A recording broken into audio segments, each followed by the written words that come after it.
जंगल में बढ़ती हुई गर्मी की वजह से कालू कौवे ने आइसक्रीम का काम शुरू किया था। कालू कौवा आइसक्रीम की गाड़ी लेकर पूरे जंगल में घूमता रहता और आवाजें लगाता रहता। आइसक्रीम ले लो, आइसक्रीम ले लो, ठंडी ठंडी मीठी मीठी आइसक्रीम ले लो। आ जाओ आ जाओ बच्चों, जल्दी आ जाओ। कालू कौवा ऐसे आइसक्रीम लेकर पूरा दिन घूमता रहता, पर उसकी आइसक्रीम कोई भी नहीं खरीदता था। कैसे बच्चे इस जंगल के गर्मी में आइसक्रीम नहीं खाएंगे तो क्या ठंडी में खाएंगे? सारा सारा दिन पागलों की तरह पूरे जंगल में घूमता रहता हूँ, पर मजा ले मेरी एक आइसक्रीम भी कोई बच्चा खरीद ले। थोड़ी देर में रात हो जाती है। कालू कौवा अभी तक आइसक्रीम लेकर घूम रहा था, पर सुबह से अब तक उसकी एक आइसक्रीम भी नहीं बिकी थी। रानी, मैं पागल हो गया हूँ, पागल। सारा सारा दिन धूप में घूमता रहता हूँ, पर एक बच्चा भी मेरी आइसक्रीम लेने नहीं आता। बस बहुत हो गया। सुबह खाली हाथ जाता हूँ, रात को खाली हाथ वापस आता हूँ। ऐसे काम का क्या फायदा? कालू जी सब्र रखें, सब ठीक हो जाएगा। आप बस अपने काम पर लगे रहें। नहीं यार, मुझे पता लग गया है जंगल के बच्चों को आइसक्रीम नहीं पसंद, इसी वजह से मेरी कमाई नहीं हो रही। मैं कोई और काम कर लूँगा, पर यह आइसक्रीम का काम करने से हमारा कोई फायदा नहीं होने वाला। हाँ, वैसे आप ठीक कह रहे हैं। मैंने भी कहा बड़े बड़े सपने सोच लिए थे कि आपके आइसक्रीम के काम से बहुत सारे पैसे आएंगे, तो हम उससे अपना बड़ा सा घर ले लेंगे जिसके अंदर स्विमिंग पूल होगा। मैं उस स्विमिंग पूल के अंदर रोजाना नहाती। पर कोई बात नहीं कालू जी, आप कोई और काम करो, क्या पता आपका वो काम चल पड़े। रानी कौवे की स्विमिंग पूल की बात सुनकर कालू कौवे के दिमाग में बढ़िया सा उपाय आ जाता है। वाह, मिल गया उपाय।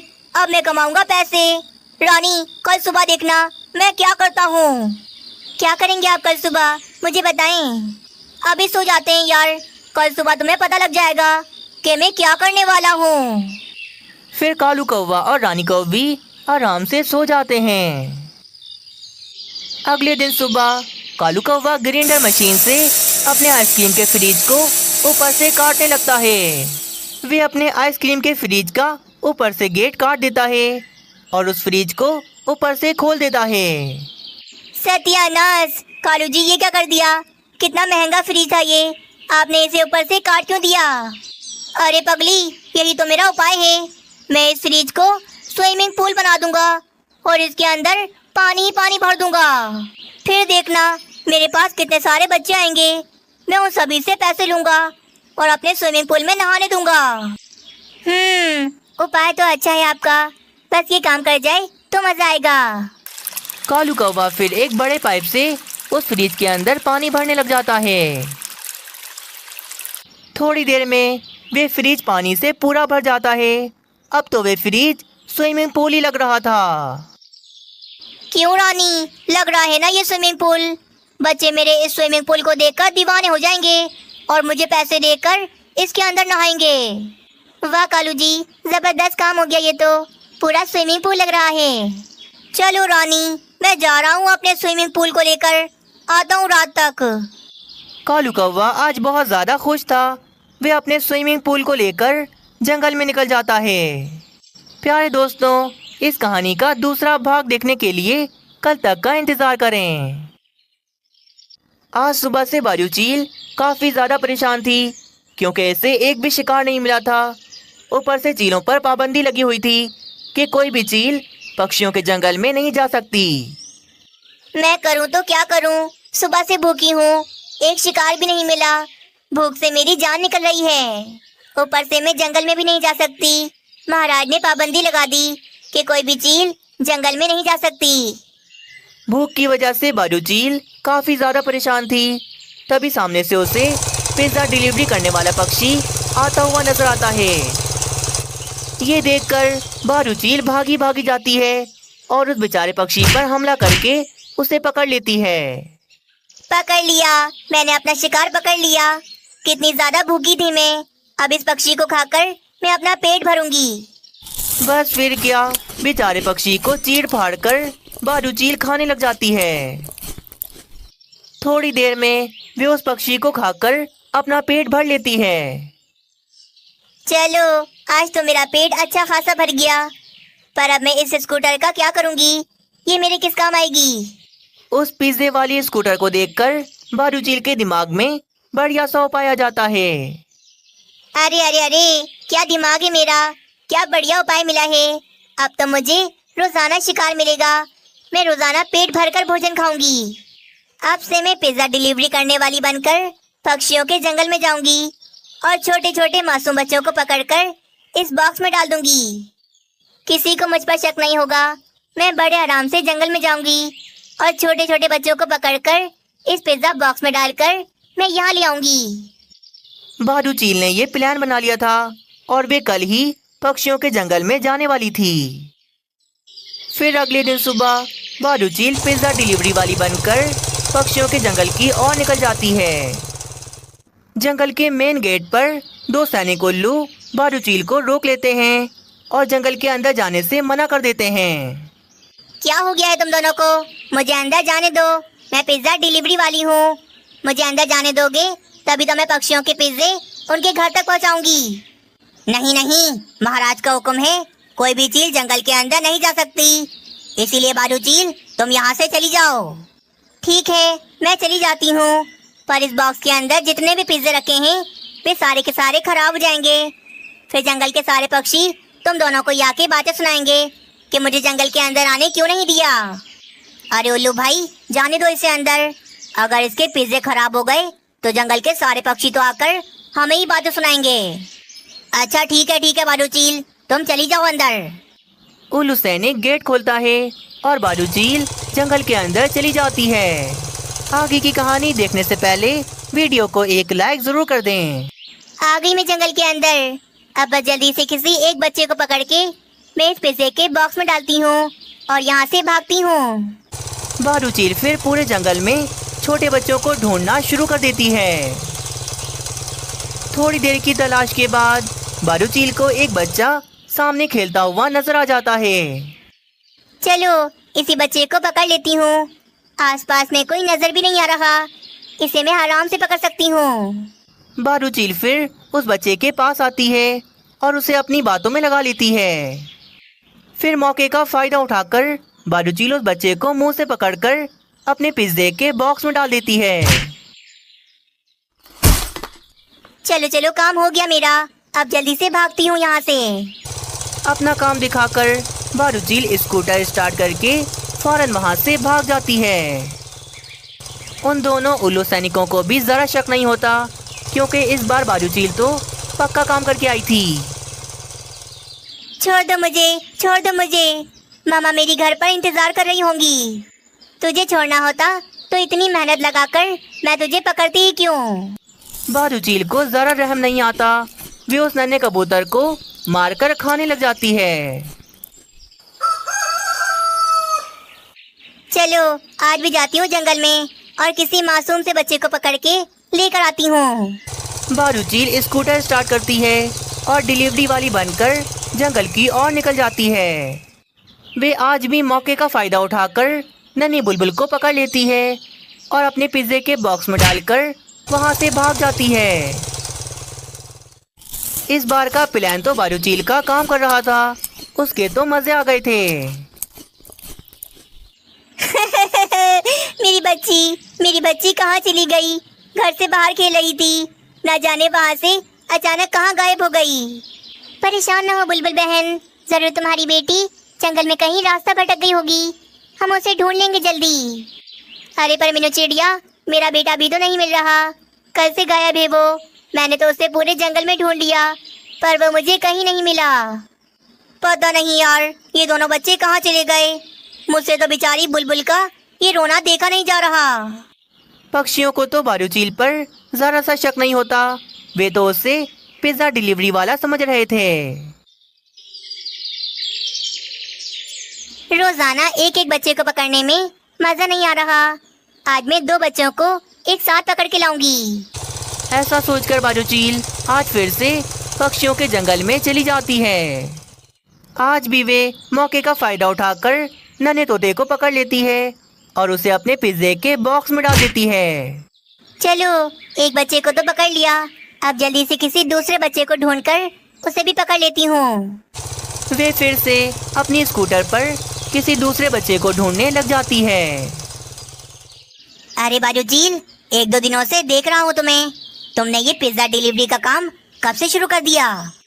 क्या करूँ कबूतर, काम तो करना ही है, इसीलिए मैंने सोचा ये पिज्जा डिलीवरी का काम शुरू कर देती हूँ, थोड़े पैसे ही कमा लूंगी। वैसे किसके घर का ऑर्डर है? किसके घर पर देने आई हो पिज्जा? उफ, ये कबूतर तो जान खा जाएगा मेरी। इतने सवालात कौन करता है? वो जो इस जंगल में मीनू चिड़िया रहती है, उसी के घर पर देने आई हूँ पिज्जा। बारूचील की ये बात सुनकर कबूतर थोड़ा हैरान रह जाता है।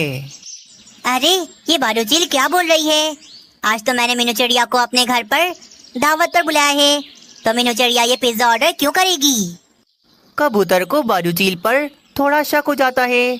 बारूचील भी अपना स्कूटर लेकर आगे चली जाती है। बस वे थोड़ा आगे आकर मानो चिड़िया को पकड़ लेती है और उसे भी पिज्जे के बॉक्स में डाल देती है।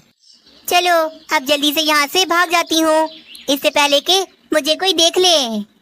ये सब कुछ कबूतर भी देख लेता है क्योंकि वे बारूचील का पीछा कर रहा था। अरे बाप रे, इसका मतलब मेरे बेटे को भी इस जालिम चील ने ही पकड़ा होगा। क्या करूं, इस जालिम चील को कैसे पकड़ूं? अगर इसके सामने गया तो ये तो मुझे ही मार डालेगी। कबूतर फिर भागा भागा जंगल के मेन गेट की तरफ चला जाता है जहाँ पर वे दोनों सैनिक बैठे हुए हैं। कबूतर आकर उन दोनों सैनिकों को सारी बात बताता है। क्या बारूचील पिज्जा डिलीवरी वाली बनकर हमें धोखा दे रही है? आ जाने दो उस चील को, वे जाएगी तो यहीं से ना, आज उसे जाने नहीं देंगे यहाँ से। थोड़ी देर में बारूचील स्कूटर लेकर मेन गेट की तरफ आ जाती है और वे दोनों सैनिक उसे रोक लेते हैं। तुम यहाँ से कहीं नहीं जा सकती बारूचील, हमें सब पता चल गया है, तुम हमें धोखा दे रही हो। उल्लू भाई, इसके पिज्जे का बॉक्स अभी के अभी खोलो। उल्लू सैनिक फिर उस पिज्जे के बॉक्स को खोलता है और उन दोनों बच्चों को बाहर निकाल लेता है। धोखेबाज, तुम ये करने जा रही थी जंगल के अंदर। बारूचील, मेरा बेटा कहाँ है? कहाँ है मेरा बेटा? मैंने उसे मार के खा लिया, वो मर चुका है। क्या तुमने मेरे बेटे को मार दिया मेरे बेटे को? बस अब क्या, बारूचील की पोल सबके सामने खुल चुकी थी। उल्लू सैनिक फिर बारूचील को हमेशा हमेशा के लिए कालाबाज में कैद कर देता है। आज बारूचील पंखा लेने के लिए दुकान पर आई थी, पर ये क्या, दुकान तो पूरी खाली थी, बस वहाँ पर एक ही पंखा रखा हुआ था। ये क्या जग्गू पक्षी, पूरी दुकान का सामान कहाँ चला गया? दुकान बेच दी क्या? अरे नहीं बारूचील, दुकान बेच दी तो खाना कहाँ से खाऊंगा? वो तो दुकान का सारा सामान बेच दिया, इसी वजह से दुकान खाली हो गई। मैं तो पंखा लेने के लिए आई थी, अब मैं पंखा कहाँ से लूंगी? इस पूरे जंगल में सिर्फ तुम्हारी ही दुकान है। हाँ तो है ना मेरे पास पंखा, वो देखो, वो आखिरी पड़ा है, बोलो तो दे दूं? हाँ दे दो, पर ये तो बताओ कितने का है वो? 1000 रुपए का है, अगर चाहिए तो बोलो, मैं अभी दे देता हूँ। क्या 1000 रुपए? इतने पैसे तो मेरे पास नहीं है। एक काम करो, आधे पैसे मुझसे अभी ले लो और आधे बाद में ले लेना। माफ करना यार बारूचील, मैं उधार पर काम नहीं करता, पूरे पैसे दोगी तभी मैं दूंगा ये पंखा। चलो ठीक है, मैं फिर 1-2 दिन के अंदर आती हूँ और तुमसे ये पंखा ले जाती हूँ। बारूचील ऐसा कहकर वहाँ से चली जाती है। बारूचील के जाते ही वहाँ पर मीनू चिड़िया आ जाती है।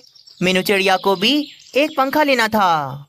जग्गू पक्षी, मुझे एक पंखा चाहिए था, पर ये क्या, तुम्हारी दुकान तो खाली है। हाँ वो मीनू चिड़िया, 1-2 दिन के अंदर सामान आ जाएगा, पर तुम्हें पंखा चाहिए ना, वो देखो, वो सामने रखा हुआ है, आखिरी पीस है।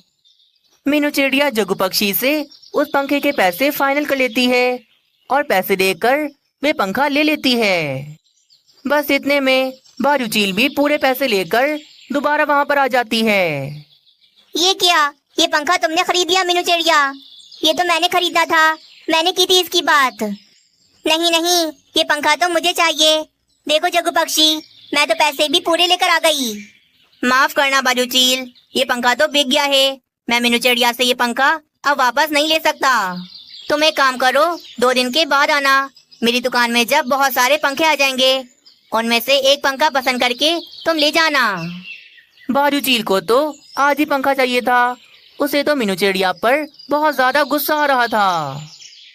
तुम भी ना मीनू चिड़िया, आज ही पंखा लेना था तुम्हें। मैंने तो इस पंखे की बात भी कर ली थी, पता नहीं तुम बीच में कहाँ से आ गई। इस तरह मीनू चिड़िया को गुस्सा दिखाकर बाजू चील वहाँ से चली जाती है और फिर मीनू चिड़िया भी अपना भी पंखा लेकर अपने घर में आ जाती है। आगे की कहानी देखने से पहले वीडियो को एक लाइक जरूर कर दें। शुक्र है मानो चिड़े, हमें आज के आज ये पंखा मिल गया, क्योंकि दुकान में ये आखिरी पंखा था। अगर मैं इसे लेकर ना आती तो इसे बाजू चील ले जाती। मीनू चिड़िया फिर मानो चिड़े को बाजू चील की सारी बात बताती है। मम्मा, आपने ये क्या किया? बाजू चील को पंखा दे देती, वे आपसे गुस्सा होकर गई है। आपको पता है ना, जब उससे गुस्सा आता है तो वे कुछ भी कर देती है। मैं तो कहता हूँ हम ये पंखा ले जाकर उसे दे देते हैं, कहीं बाजू चील हमारे साथ कुछ बुरा न कर दे। ओहो मानो चिड़े, तुम कितना डर रहे हो? ऐसा कुछ नहीं होगा, बाजू चील हमारे साथ कुछ नहीं कर सकती। मीनू चिड़िया मानो चिड़े को तो चुप करवा देती है, पर बाजू चील का डर मानो चिड़े के दिल में बैठ गया था। थोड़ी देर में रात हो जाती है। मीनू चिड़िया और मानो चिड़ा पंखा लगाकर आराम से सो जाते हैं। अरे मम्मा, मम्मा, मुझे बचाओ, मुझे बचाओ, ये बाजू चील मुझे मार डालेगी। मानो चिड़े मेरे बेटे, बाजू चील छोड़ दो, मानो चिड़े को छोड़ दो। चिड़िया, तुमने मुझसे पंखा छीना था ना, अब देखो मैं इसी पंखे से तुम्हारे बेटे की जान ले लूंगी।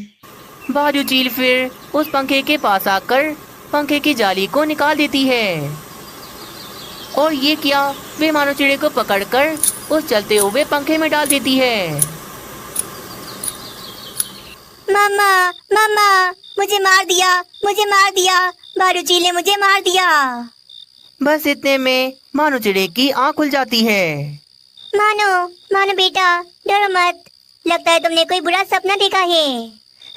हाँ मम्मा, मैंने बहुत बुरा सपना देखा। मानो चिड़ा फिर डरते डरते मीनू चिड़िया को अपना पूरा सपना बताता है। मानो चिड़े, तुम बिना वजह डर रहे हो, बाजू चील हमारे साथ कुछ नहीं करेगी, उसने तो अब तक अपना दूसरा पंखा भी ले लिया होगा। तुम बिल्कुल चिंता मत करो, मैं हूँ तुम्हारे साथ, चलो आराम से सो जाओ। मीनू चिड़िया फिर जैसे तैसे मानो चिड़े को सुला देती है।